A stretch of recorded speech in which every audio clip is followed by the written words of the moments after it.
आप नोटिस करेंगे कि आपकी कंप्लेन करने के बावजूद भी आपकी लाइफ में कोई भी सुधार नहीं है, और आप लगातार कंप्लेंट करते जा रहे हैं, लेकिन फिर भी आपकी लाइफ में कुछ भी फर्क नहीं पड़ रहा है। तो ये वचन बड़े ध्यान से समझना है कि ऐसा क्यों है और मैं इसको कैसे चेंज कर सकता हूं, या अगर मुझे अपनी लाइफ को बदलना है तो मैं कैसे बदल सकता हूं। क्योंकि अब जो आपके हाथ में है वो इंपॉर्टेंट है। परमेश्वर ने जो कर दिया है वैसा कोई नहीं कर सकता, लेकिन जो उसने कर दिया है आपको अपनी लाइफ में देखने के लिए, कि अगर उसने कोड़े खा लिए हैं आपकी हीलिंग के लिए, आप अपनी बीमारी के लिए कंप्लेंट करते जा रहे हैं परमेश्वर को और आप सुधार नहीं देख रहे हो, आप चंगे रहना चाहते हो, आप अच्छे व्यक्ति हो, आप पाप में भी नहीं हो, आप चाहते हो कि आप हील हो जाओ, बट आप हील नहीं हो रहे और आप कंप्लेंट करते जा रहे हो क्योंकि आपको सुधार नजर नहीं आ रहा है। तो आज का वचन आपको बड़े ध्यान से समझना है कि कहां प्रॉब्लम है। तो एक वचन मैं आपको नया नियम से पढ़ाऊंगा, एक पुराने नियम से। पुराने से इसलिए कि आपको यह समझ आए कि परमेश्वर जो है वो सदा एक सा रहने वाला परमेश्वर है, वो बदलता नहीं है। वो नया नियम में अलग नहीं था या पुराने नियम में अलग नहीं था, वो एक सा ही परमेश्वर है और उसके रूल्स, उसके वचन, उसका दिल हमेशा एक सा है।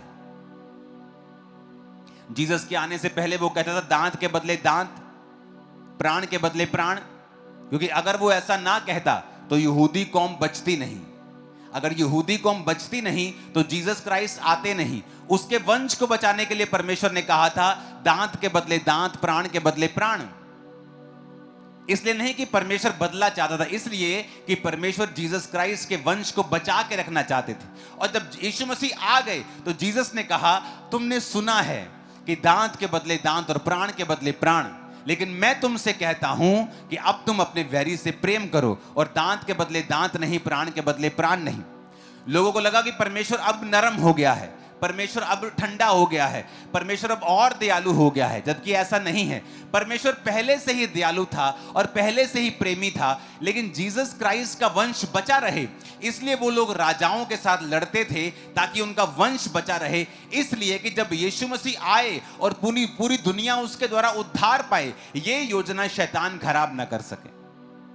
इसीलिए आज जब कलीसियाओं पर जुल्म होते हैं, विश्वासियों के ऊपर जुल्म होते हैं, वो डंडा, तलवारें और बंदूकें लेके लड़ते नहीं हैं, वो प्राण के बदले प्राण नहीं मांगते हैं, क्योंकि अब ये वचन पूरा होता है कि जीसस ने कहा अब तुम्हें ये करने की जरूरत नहीं, क्योंकि मैं आ चुका हूं। जब मैंने आ गया और अब मैं अपनी जान अपने लोगों के लिए दूंगा, अब आपके लिए ये जरूरी नहीं कि आप प्राण के बदले प्राण मांगे, अब मैं आपके लिए प्राण दे दूंगा। अब आपको दुश्मन को ब्लेस करना है, सताने वालों के लिए प्रार्थना करनी है।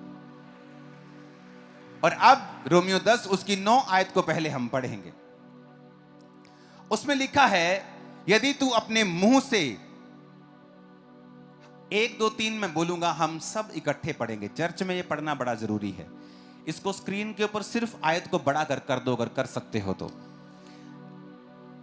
रोमियो 10 उसकी 9 आयत को पढ़ेंगे ऊंची ऊंची आवाज में। 1 2 3।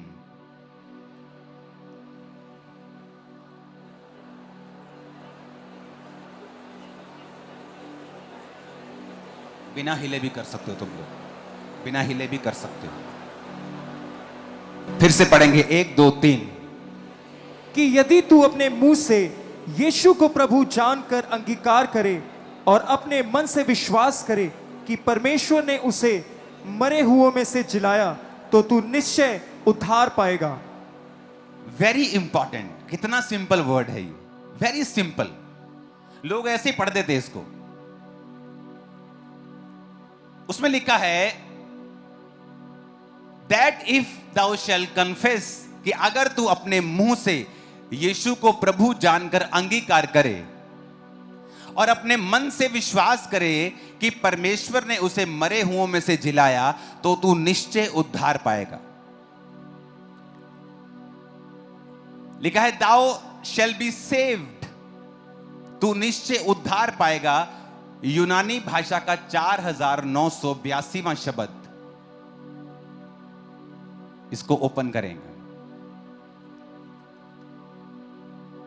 आपकी स्क्रीन पे है, जिसका मतलब है सोजो। अपने पड़ोसी को बोलो सोजो। इसका मतलब है to save, deliver, protect, heal, preserve, do well, be whole. Jesus ने कहीं कहीं कहा है बी मेड होल, यानी तू वैसा ही हो जाए जैसा तुझे बनाया गया था। ओ पास्टर जी, मेरे कान में बड़ा प्रॉब्लम चल रहा है। क्या हुआ? वो जो कान की नस होती है ना, उसमें से सुनना बंद हो गया है। अब डॉक्टर बोलते हैं कि पर्दा ठीक है लेकिन नस ही खराब है, इसका कोई ऑपरेशन नहीं हो सकता, कुछ नहीं हो सकता। बी मेड होल, जैसा तुझे बनाया था वैसा हो जा। हाँ, अब सुनने लगा है, मैं उस होल की बात कर रहा हूं। बी मेड होल यानी वैसा ही हो जा। सुनो ध्यान से, जब हम आधा अधूरा सुसमाचार देते हैं, हम बोलते हैं तू बचाया जाएगा, और पब्लिक को यह लगता है, कलीसिया को लगता है कि वो उद्धार की यानी आत्मिक मुक्ति की बात कर रहा है। वो सिर्फ यहां आत्मिक मुक्ति की बात नहीं कर रहा है। मैं जो बाइबल पढ़ रहा हूं, ये ओरिजिनल बाइबल है, यूनानी भाषा की, जिसमें ओरिजिनल नया नियम लिखा गया था। लिखा फिर से पढ़ेंगे 9 आयत को, उसको आधा लगा के रखो कि अगर तू अपने मुंह से यीशु को प्रभु जानकर अंगीकार कर और मन से विश्वास करके प्रभु ने उसे मरे हुए में से जिलाया, तो तू निश्चय उद्धार पाएगा। सोजो को लगाना यहां उद्धार का, प्लीज स्लो, जूम आउट करो इसे, प्लीज दिमाग कम लगाओ, थोड़ा सेटिंग से।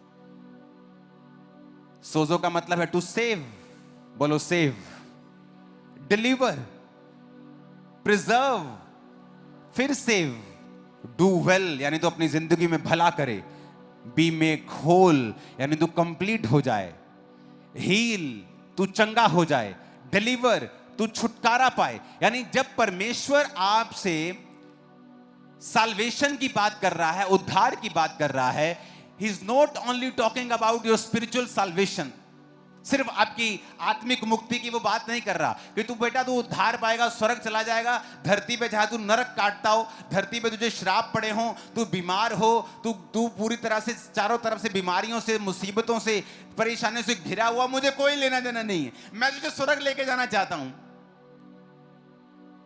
अगर हमें यहां कुछ देखने को नहीं मिलता है तो कौन गारंटी देता है कि ऊपर जाके स्वर्ग है?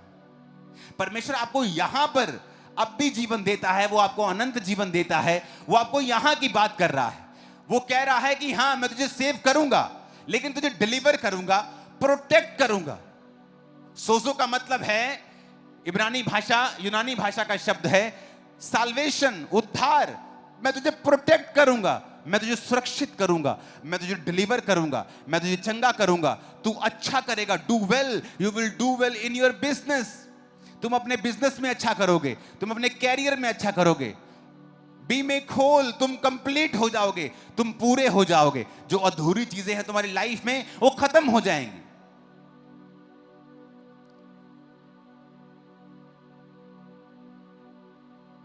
अब हम एम्पलीफाइड बाइबल पढ़ेंगे। इधर अगर तुम खोल सकते तो खोलना, वो रहने देना आधा उधर। अब आपको ये मैंने समझा दिया कि उद्धार है क्या, लेकिन मेरा ये प्रचार आज का ये नहीं है। मैं वहां जाने की कोशिश कर रहा हूं जो प्रभु ने मुझे आप लोगों के लिए दिया है।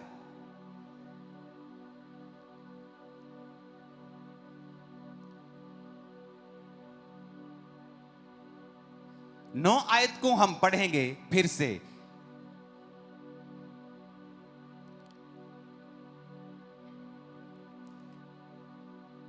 अब मैंने आपको यह समझा दिया कि सोजो यानी उद्धार का मतलब सिर्फ उद्धार नहीं है आत्मिक। उसका पहला मतलब है टू सेव यानी आत्मिक उद्धार। फिर कहता है डिलीवर छुटकारा, प्रोटेक्ट सुरक्षा, हील चंगियाई, प्रिजर्व सुरक्षित करना, फिर सेव सेल्फ डू वेल अच्छा करना, बी मेक होल कंप्लीट हो जाना। यह है कंप्लीट उद्धार। क्योंकि हमारा परमेश्वर सिर्फ बातें करने वाला परमेश्वर नहीं है। उसने आदम को बनाया, गार्डन में रखा, काम करने दिया, उसने आपके हाथों को कमाने की शक्ति दी। सब कुछ परमेश्वर का बनाया हुआ है, सिस्टम उसका बनाया हुआ है। तो वो चाहता है आपके बच्चे अच्छे हों, कंप्लीट हों, होल हों, प्रोटेक्ट रहें, सुरक्षित रहें, आपके बिजनेस, आपकी लाइफ, आपकी फैमिली, आपकी मेंटल लाइफ। लोग कहते हैं प्रभु का मेरी मेंटल लाइफ से क्या, प्रभु को कोई है कंसर्न? Very much concern. बहुत से लोगों को पेट की प्रॉब्लम्स होती हैं और उनकी दवाई हल नहीं कर सकती, क्योंकि डॉक्टर बोलते हैं आपके पेट की जो दिक्कत है वो स्ट्रेस से जुड़ी हुई है। अगर आपको चिंता है तो आपका पेट बीमार रहता है। और जीसस क्राइस्ट ने बाइबल में कितने सैकड़ों बार लिखा है, मत डर, यानी कोई स्ट्रेस ना ले, क्योंकि मैं तेरे साथ हूं।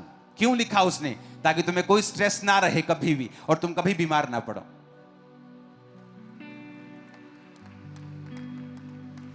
Hallelujah, hallelujah.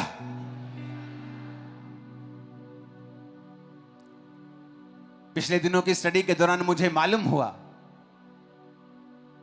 कि जो 2005 में मुझे एक पेट की प्रॉब्लम हुई थी, मैंने कभी उसकी सर्च नहीं की। 5 में कोई इंटरनेट नहीं था फोन के ऊपर, तो कोई सर्च नहीं होती थी। तो 2005 में अगर आप बाइबल में, अगर आप इंटरनेट पे जाएंगे तो आपको कई डाइजेस्टिव रोग मिलेंगे। वो कभी भी जब आप डॉक्टर के पास जाते तो एंटी एसिड्स की गोलियां लगा देते हैं आपको, और वो रोग कभी ठीक नहीं होता। 25-25 साल से लोग गोलियां खा रहे थे। और जब मैं 2.5 महीने दवाई खा के डॉक्टर के पास जाके पूछा कि डॉक्टर साहब मेरे को तो बस हो गई, मैं तो सिर्फ यही खा सकता हूं, या मैं दवाई खाता हूं तो बस ठीक रहता हूं, मुझे कितनी देर खानी पड़ेगी? तो डॉक्टर ने कहा था लोग 12-12 साल से खा रहे हैं, आप पूछो ही मत। आप मेरे से मत पूछना कि कितनी देर खानी पड़ेगी, बस या एक तरह जैसे बीपी की गोली लग जाती है, गोली लग गई। और मुझे याद है उसी नाइट मैंने वो मेडिसिन फेंक दी थी और खुदा ने मुझे हील कर दिया था। सुनो मेरी बात, प्रॉब्लम ये नहीं कि मसीह या धर्मी को हो नहीं सकती, वो एक परीक्षा हो सकती है। लेकिन मैं आपको ये सिखा रहा हूं कि परमेश्वर ने बाइबल में जो लिखा है वो सारा कुछ आपकी फिजिकल हेल्थ के लिए है, मेंटल हेल्थ के लिए है, फाइनेंशियल हेल्थ के लिए है, फैमिली हेल्थ के लिए है।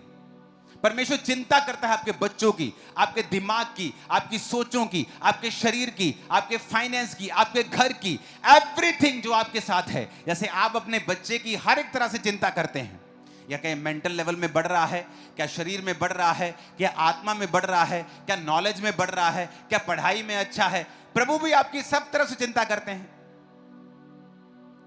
लेकिन हमें बाइबल पढ़नी पड़ेगी वो समझने के लिए। अब ये बात हमें समझ में आ गई है कि उद्धार का मतलब सिर्फ आत्मिक नहीं है, परमेश्वर हमें सब तरफ से बचाना चाहता है। ओके, अब फिर से 9 आयत को पढ़ेंगे। लिखा, because if you acknowledge and confess with your mouth. अब हम यहां पर देखेंगे, यहां 3 चीजें हैं, अब ध्यान से समझना। पहली चीज है, पहले हम जाएंगे तीसरी चीज के ऊपर। ओके, कौन सी चीज की? बोलो अपने पड़ोसी को, तीसरी चीज के ऊपर जो है you will be saved. Okay, third हम देखेंगे रिजल्ट। रिजल्ट क्या है? परमेश्वर ने कहा यू विल बी सेव्ड, मतलब you will be heal, you will be preserve, make whole, you will be delivered, you will be protected. समझ आई कि नहीं आई? क्योंकि ये उद्धार का मतलब है। मैंने ओरिजिनल बाइबल खोल दी आपके सामने। तो रिजल्ट क्या है कि ये रिजल्ट है इस आयत का। करना क्या है? अब देखेंगे करना क्या है। पहला काम करना है, कहता इफ यू एक्नॉलेज, उस आयत को फिर से पढ़ेंगे हम। यदि तू मुंह से यीशु को प्रभु जानकर अंगीकार करे। आप पहले सोचेंगे फिर बोलेंगे, पहले दिमाग में आएगा फिर, समझ रहे मेरी बात के नहीं? तो दिमाग में इफ यू एक्नॉलेज, पहला काम विश्वास करना कि यीशु ही प्रभु है। एक्नॉलेज। दूसरा काम उसने कुछ कहा है, कहता and confess with your mouth. लोगों को लगता है कि विश्वास कर लिया ना मैंने अंदर, खत्म काम खत्म नहीं हुआ। पहला काम है विश्वास करना, दूसरा काम है मुंह से बोलना। रिजल्ट आ जाएगा, तुम चंगे हो जाओगे, प्रिजर्व हो जाओगे, डू वेल, मेक होल। बड़े ध्यान से समझने की जरूरत है। अब प्रॉब्लम यह है कि जब लोग बीमार हैं, मान लो हम ये केस लेते हैं हील वाला, कि लोग बीमार हैं, ओके, क्या तुम प्रभु पे विश्वास करते हो? हां। क्या तुम अंगीकार करते हो? हां, मैं यीशु को यीशु कहता हूं। नो नो नो, ये उसने फॉर्मूला दिया है, ये वचन फॉर्मूला है। रोमियो 10 उसकी 9 आयत एक फॉर्मूला है। फॉर्मूला क्या है? कि जो तुम्हें चाहिए उस पर विश्वास करना। अब आगे पढ़ो, ये देखो क्या लिखा है। Confess with your mouth that Jesus is Lord, recognizing his power, authority and majesty as God. ये एम्प्लीफाइड बाइबल आपने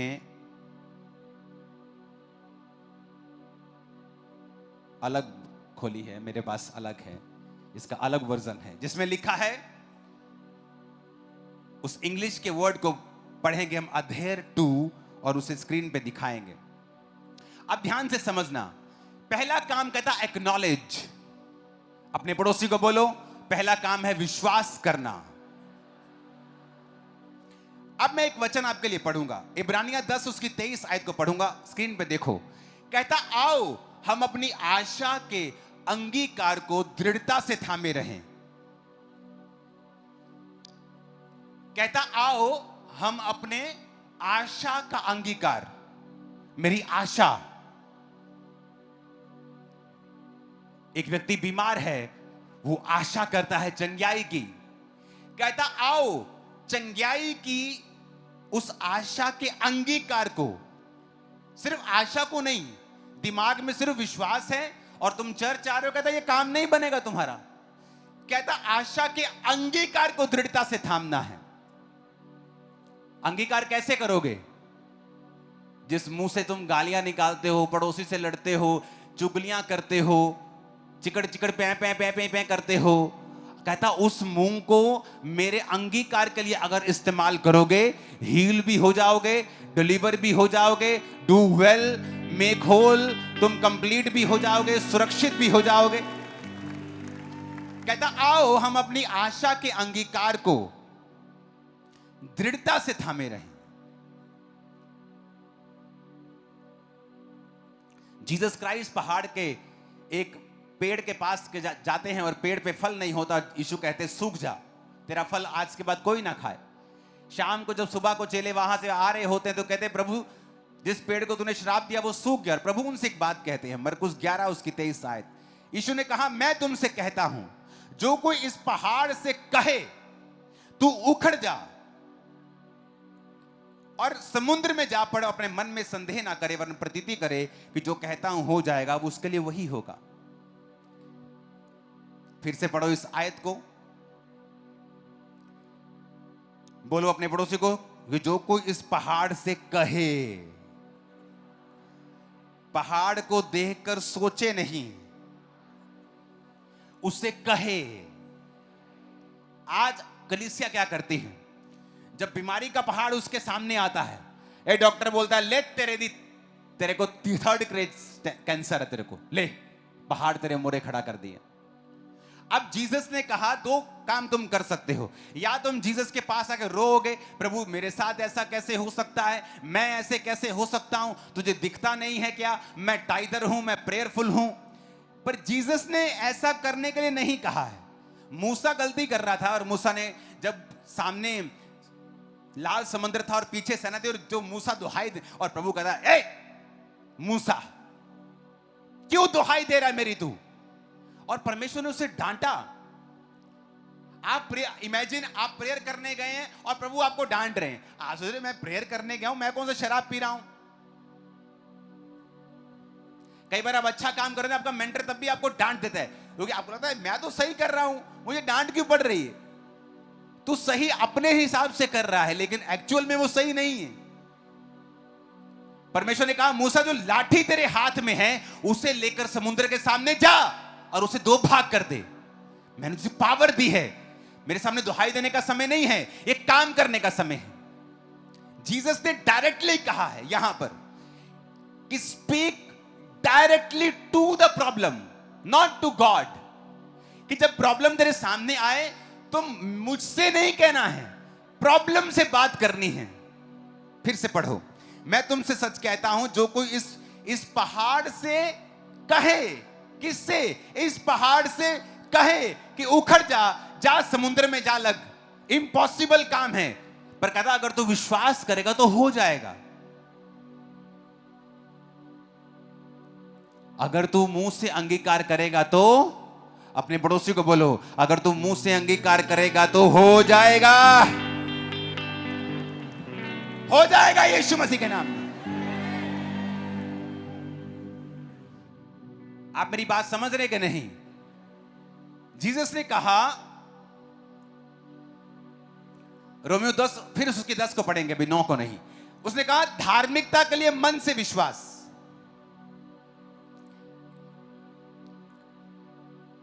अपने पड़ोसी को बोलो, धार्मिकता के लिए मन से विश्वास।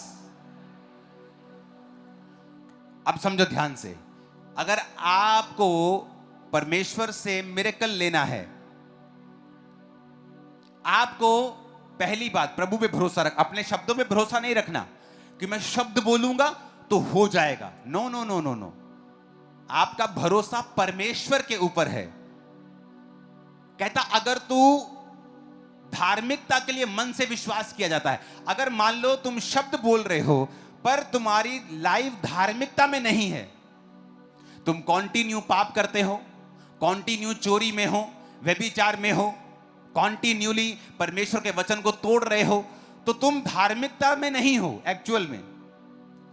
पहले तुम्हें धार्मिकता के लिए मन से विश्वास किया जाता है। वो मन का विश्वास चंगाई के लिए भी हो सकता है, छुटकारे के लिए भी हो सकता है। आपने एक वचन पढ़ा, परमेश्वर ने लिखा है कि नीति वचन में आप मान लो ऐसे ही बाइबल पढ़ रहे थे, मान लो आप में से किसी को या हम में किसी को नहीं, मान लो किसी और को किसी हड्डी का रोग है, हाँ, आपने वचन आप पढ़ रहे हैं, वो वचन में लिखा अपनी दृष्टि में बुद्धिमान ना होना, यहोवा का भय मानना, बुराई से अलग रहना, ऐसा करने से तेरा शरीर भला चंगा और तेरी हड्डियां पुष्ट रहेंगी। आप कहेंगे हड्डियां पुष्ट रहेंगी? परमेश्वर तो कह रहा है हड्डियां पुष्ट रहेंगी। मेरी तो हड्डियां कड़कड़ कड़कड़ कर रही हैं, हड्डियां कैसे पुष्ट हैं? तो परमेश्वर ने जो कहा है ये उसकी विल है, ये उसकी इच्छा है कि आपके साथ हो, और उसने उस इच्छा के लिए क्रूस के ऊपर जान दे दी है। और अगर आप चाहते हैं कि ये इच्छा आपकी लाइफ में पूरी हो, तो आपको पहले मन से विश्वास करना पड़ेगा, एक्नॉलेज करना पड़ेगा। फिर 9 आयत को आएंगे, बिकॉज इफ यू एक्नॉलेज, अपने पड़ोसी को बोलो जोर से, इफ यू एक्नॉलेज। फिर से बोलो अपने पड़ोसी को, इफ यू एक्नॉलेज। मतलब उस वचन को एक्नॉलेज करना पड़ेगा। उस वचन जो परमेश्वर ने तुम्हारे विषय में, तुम्हारी हीलिंग, तुम्हारी डिलीवरेंस, तुम्हारी फाइनेंशियल ब्लेसिंग के विषय में कहा है, उसको एक्नॉलेज करो, उसको अलग कर लो। आप बाइबल में कहीं आप पढ़ रहे हो आपके संतान नहीं है, बेबी नहीं है, और आपने बाइबल में लिखा गर्भ का फल यहोवा की ओर से प्रतिफल है, परमेश्वर तेरे वंश को बचाएगा, पराक्रमी करेगा। यह आपके लिए एक्नॉलेजमेंट है, यह आपके लिए हरी झंडी है कि परमेश्वर चाहता है मेरे बेबी हो। आप उस वचन को एक्नॉलेज करेंगे। एक्नॉलेज करने के बाद, उसे छांटने के बाद, उसे अलग करने के बाद, फिर कहता and confess with your mouth, with your lips. उसे फिर दिमाग में नहीं रखना, उसका अंगीकार करना है। उस वचन के ऊपर फाइट करनी है, उस अंधेरे के ऊपर रोशनी बोलनी है। और बोलना है कि मेरा गर्भ फल लाएगा, ये फल रहित नहीं रह सकता। यीशु के नाम में फल लाए, मैं एक सुंदर बेटे और बेटी की मां बनने वाली हूं। आपको बोलना पड़ेगा, आपको बोलना पड़ेगा, आपको गरीबी के श्राप को तोड़ना पड़ेगा। साथ में धार्मिकता। धार्मिकता क्या है? वचन पे चलना, चाहे थोड़ा पैसा है टाइट देना, थोड़ा पैसा है चर्च में जाना, थोड़ा है तब भी गिरना नहीं, पाप नहीं करना। आपको धार्मिकता में रहना, क्योंकि धार्मिकता के लिए मन से विश्वास किया जाता है।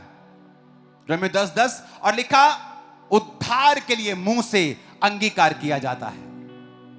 फिर वही बात वो कह रहा है, if you want to be healed, चंगाई के लिए मुंह से अंगीकार, सुरक्षा के लिए मुंह से अंगीकार। कितने मेरी बात को समझ रहे हैं? आप कंप्लेंट करते रहेंगे क्योंकि आप विश्वास कर रहे हैं पर आप अंगीकार नहीं कर रहे हैं।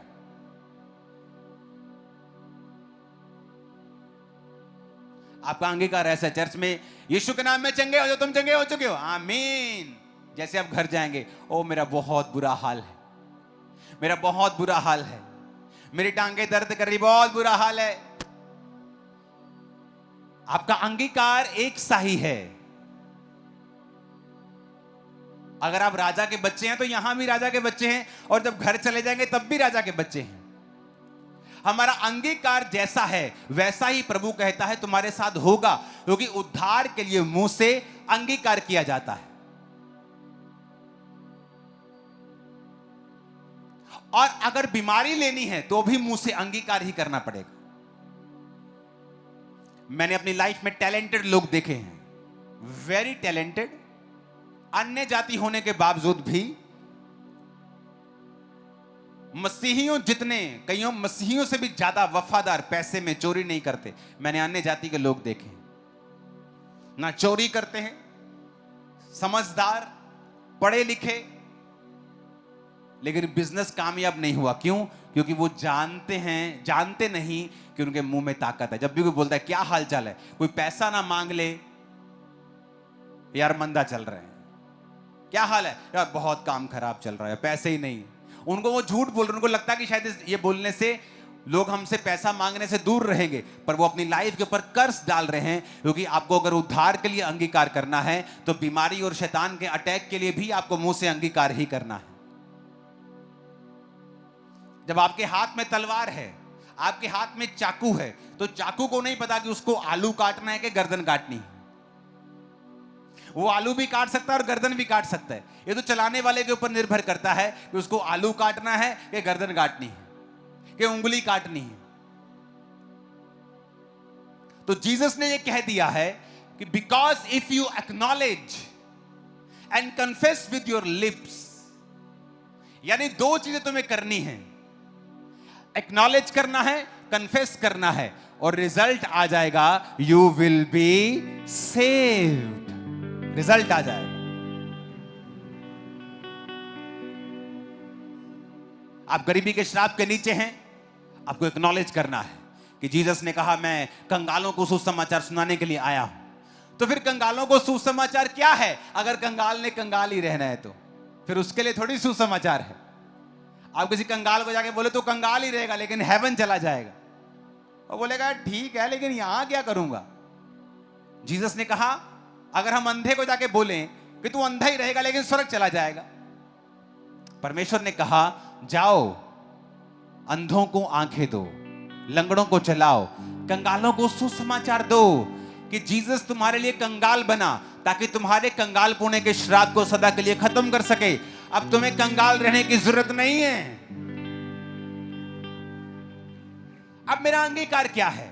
पहले एक्नॉलेजमेंट। क्या एक्नॉलेजमेंट? कि जीसस मेरे लिए कंगाल हुए, वो मेरे लिए आए। मैं पहले एक्नॉलेज करूंगा, पहले दिमाग में बिठाऊंगा कि मेरी ये कंगाल पुणे के लिए परमेश्वर ने मेरा काम कर दिया है। उसके बाद मैं अपने मुंह से अंगीकार करूंगा रोज, चाहे घर में 4 बर्तन हो, सिर्फ वो भी आपने सामने सजा के रखे, सिर्फ 4 बर्तन आपके पास, लेकिन आपका मुंह का अंगीकार यही होगा, आई एम सुपर ब्लेस्ड, मैं आशीषित हूं, मैं आगे बढ़ रहा हूं, मेरा परिवार आगे बढ़ रहा है, परमेश्वर मेरे लिए कंगाल हुआ कि मैं श्राप से सदा के लिए आजाद हो सकूं।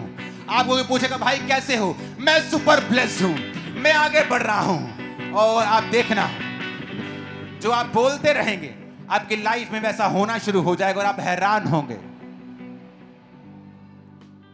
क्योंकि दो काम आपने करने हैं और तीसरा खुदा ने करना है। तो जीसस ने कहा पहला काम है speak directly to the problem. जब मुश्किल आए तो डायरेक्ट मुश्किल से बात करनी है। जीसस की तरफ रोते हुए कंप्लेंट करते हुए नहीं आना है। यीशु मसीह जा रहे नाव में, तूफान आ गया और चेले जब नाव डूबने लगी तो यीशु को उठा के कंप्लेंट करते, कहता तुझे मालूम नहीं गुरु, क्या तुझे चिंता नहीं हम डूबे जाते हैं? और जीसस उठ के उनको ये नहीं कहते कि हाँ हाँ पुत्र मैंने तेरी बहुत चिंता। जीसस उसको डांटते हैं और बोलते हैं हे अल्प विश्वासियों का तुम्हें अब तक विश्वास नहीं? कहते हैं हम डूब रहे हैं, हम यीशु को पुकार रहे हैं, हम तो जीसस के पास है, हम कौन सा किसी इंसान को आवाज लगा रहे हैं या किसी बेड़ी का इंतजाम कर रहे हैं या जैकेट्स का इंतजाम कर रहे हैं? हम तो जीसस के पास कह रहे हैं कि हमें बचा। और जीसस तब भी नाराज है हमसे। और जीसस कहते हैं हाँ तुम अल्प विश्वासी हो। और जीसस उठते हैं और बोलते हैं शांत रहे और थम जा, और सारा पानी शांत और थम जाता है। यानी जीसस ये एक्सपेक्ट कर रहे थे कि जो मैं कर रहा हूं तुम क्यों नहीं कर रहे हो, तुम खुद क्यों नहीं कर रहे हो, तुम मुझे क्यों कह रहे हो, तुम मुझे कैंसर के बारे में क्यों बता रहे हो, मुझे पता है। तुम मुझे बीमारी और इस प्रॉब्लम के बारे में, डिप्रेशन के बारे में क्यों बता रहे हो, मुझे पता है। तुम्हारा विश्वास कहां है? Speak direct to the problem. सीधा अपनी प्रॉब्लम से बात करो। कितने मेरी बात को समझ रहे हैं? Hallelujah, hallelujah.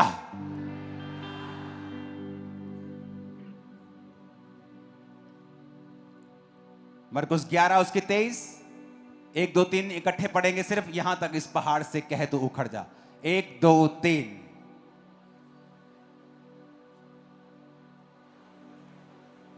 फिर से पढ़ेंगे क्वायर के साथ। 1 2 3। जो कोई इस पहाड़ से कहे तू उखड़ जा और समुद्र में जा पड़, और अपने मन में संदेह ना करे वरन प्रतीति करे कि जो कहता हूं वह हो जाएगा, तो उसके लिए वही होगा। आमीन। अब दूसरा कुरिन्थियों 4 उसकी 13 आयत में लिखा है इसलिए कि हम में वही विश्वास का आत्मा है जिसके विषय में लिखा है मैंने विश्वास किया इसलिए मैं बोला। बोलो पड़ोसी को, इसलिए मैं बोला क्योंकि मैंने विश्वास किया। अतः हम भी विश्वास करते हैं इसीलिए बोलते हैं। ऊंची आवाज में बोलो आमीन। यानी अगर आप बिलीवर हैं और विश्वास करते हैं तो आप क्या करेंगे? फिर क्या करेंगे? ऊंची आवाज में सुना नहीं, क्या बोले? क्या करेंगे? क्या करेंगे? आप बोलेंगे, आप बोलेंगे। Words, words. आप सोचेंगे नहीं ये पहाड़ उखड़ेगा कि नहीं उखड़ेगा, ये प्रॉब्लम जाएगी कि नहीं जाएगी। आप अपनी जगह अड़े और खड़े रहेंगे, और वही गवाही के साथ आते हैं जो अड़े और खड़े रहते हैं। अब पुराने नियम की एक आयत पढ़ते हैं हम, एक करेक्शन भी करेंगे साथ और उसके पढ़ेंगे भी। यहोशू 1 उसकी 5 से लेकर 9 आयत। यहोशू 1 उसकी 5 से लेकर 9 आयत। तेरे जीवन भर कोई तेरे सामने ठहर ना सकेगा, जैसे मैं मूसा के संग रहा वैसे ही तेरे संग भी रहूंगा, और ना तो मैं तुझे धोखा दूंगा और ना तुझको छोड़ूंगा, इसलिए हियाव बांध कर दृढ़ हो जा। अब हम इसे स्क्रीन के ऊपर भी पढ़ेंगे, अगर नहीं है तो इसे निकालना पड़ेगा आपको। दूसरी लोगों के लिए जो स्क्रीन है उसके ऊपर भी, क्योंकि ये वचन आपको नहीं, इसे मुझे इंग्लिश में चाहिए। यहां पर एक वचन को आपको बड़े ध्यान से स्टडी करना पड़ता है। अगर आप मेरे इधर ईस्वर्ड बाइबल में निकाल सकते हैं, उसको निकालेंगे हम। पहला यहोशू 5, उसकी सिर्फ 8 आयत को, उसको लेकिन ईस्वर्ड में निकालेंगे, यानी पुरानी इब्रानी भाषा में। ये यूनानी में नहीं है। पुराना वचन नया यूनानी में है। पुराना टेस्टामेंट, जैसे हम ओल्ड टेस्टामेंट कहते हैं, वो इब्रानी भाषा में लिखा गया था। उसकी हम 1 अध्याय के 8 आयत को पढ़ेंगे। अब यहां पर परमेश्वर ने कहा है कि मैं तेरे संग रहूंगा। जैसे मूसा जब मर गया, खुदा के पास चला गया, तो परमेश्वर ने यहोशू को चुना और यहोशू को वायदा किया कि तू अब दृढ़ हो जा, अब तुझे मेरा काम करना है, कोई जीवन भर तेरे सामने ठहर नहीं सकेगा। ये बड़ी एक जबरदस्त लाइन है कि कोई भी जीवन भर तेरे सामने ठहर नहीं सकेगा, यानी तेरे सारे दुश्मन निराश होंगे, सदा हारेंगे तुझसे।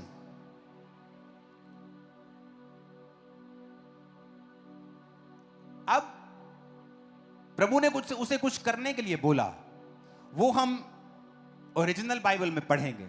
इसकी 8 आयत को ऊपर करेंगे। यहोशू 1 उसकी 8 आयत।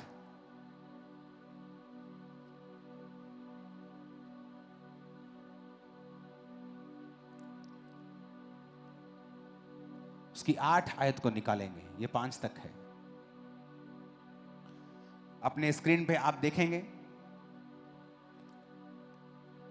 वो बस ये बेस्ट है। ये जो स्क्रीन पे आपके आया है, देखो नीचे हिंदी में क्या लिखा है। व्यवस्था की ये पुस्तक तेरे चित्त से कभी ना उतरने पाए।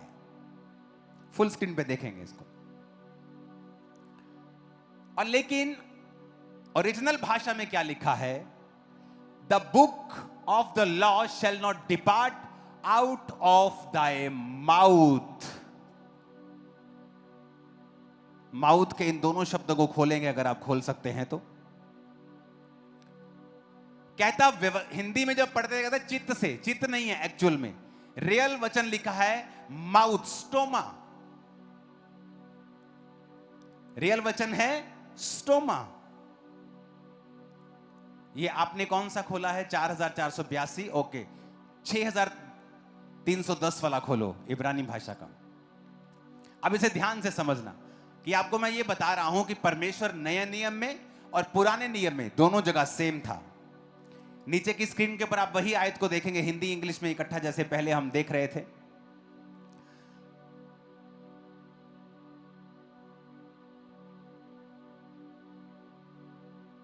अपने पड़ोसी को बोलो, व्यवस्था की ये पुस्तक तेरे मुंह से, फिर से बोलो ऊंची आवाज में, तेरे मुंह से, फिर से बोलो तेरे मुंह से। इब्रानी भाषा में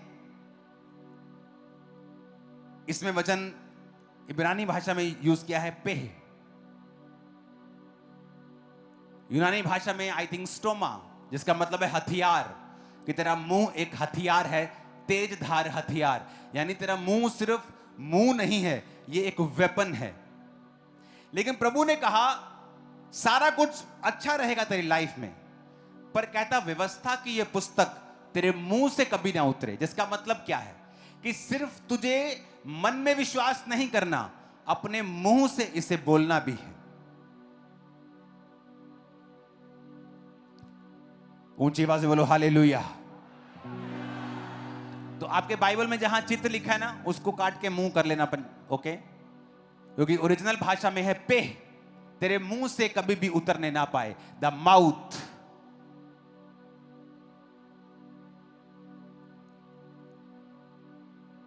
$6,310 शब्द। माउथ, तेरा मुंह। The book of the law यानी बाइबल शैल नॉट डिपार्ट, तेरे माउथ से अलग ना हो, डिपार्ट ना हो। व्यवस्था की ये पुस्तक तेरे मुंह से अलग ना हो। तेरे दिल में है, धार्मिकता के लिए मन से विश्वास, उद्धार के लिए मुंह से अंगीकार किया जाता है। आपको अंगीकार करना है। आपका बच्चा एवरेज है, आप अंगीकार करेंगे सिर पे हाथ रख के, तो बेस्ट रिजल्ट देने वाला है, तो बेस्ट ऊंचाई पे जाने वाला है। अंगीकार, आपके वचन वही कर देंगे जो आप बोलेंगे। आप एक कदम चल नहीं सकते, अपने घुटनों पे हाथ रख के रोज अंगीकार करेंगे, उसके कोड़े खाने से मैं चंगा हो चुका हूं, मैं चलूंगा ही नहीं, मैं दौड़ूंगा, मैं दौड़ूंगी, रोज अंगीकार करेंगे। आप प्रॉब्लम लेकर खुदा से बात कर रहे हैं और खुदा आपसे नाराज होता है। उसने कहा है, बाइबल में लिखा है, speak directly to the problem. पहाड़ से कहे, मेरे पास आ और बोल कि पिता पहाड़ को हटा दे, तो मैं पहाड़ को हटा दूंगा, ऐसा नहीं लिखा है। उसने कहा है, जब तू समुद्र पहाड़ से कहे कि जा और उखड़ जा और समुद्र में जा पड़, ऐसा हो जाएगा। अंगीकार, बोलो अपने पड़ोसी को अंगीकार। ऊंची आवाज में बोलो अंगीकार। फिर से बोलो ऊंची आवाज में, आमीन।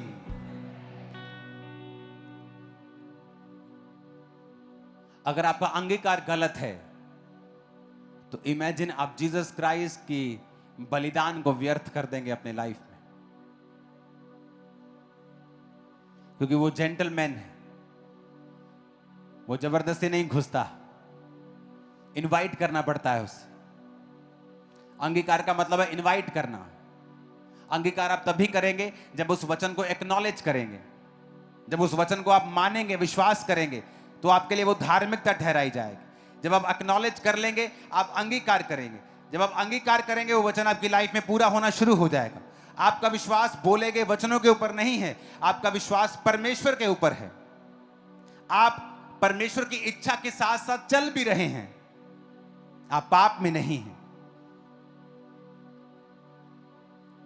ऊंची आवाज से बोलो हालेलुया। और आपका मकसद परमेश्वर की महिमा है। आपका मकसद ये नहीं है कि जब मैं चंगा हो जाऊंगा ना, अब तो मुझे यार आधा घंटा लगता है ठेके पे जाने में, घर से निकलता हूं आधा घंटा लगता है यार, धीरे धीरे जाना पड़ता है ठेके पे। जब मैं ठीक हो जाऊंगा ना, भाग भाग के जाया करूंगा। 5 मिनट में भाई साहब ठेके पे, 10 मिनट में पौवा अंदर, ते आप अद्धे घंटे जब सुरूर च। हाँ, इसका मतलब मकसद गलत है। जब कहता मकसद गलत है तो बोला गया और विश्वास फिर काम नहीं आता। मकसद सही होना चाहिए कि प्रभु मैं विश्वास करता हूं, दूसरा उसके साथ चलना, उसकी इच्छा में रहना और अंगीकार करना।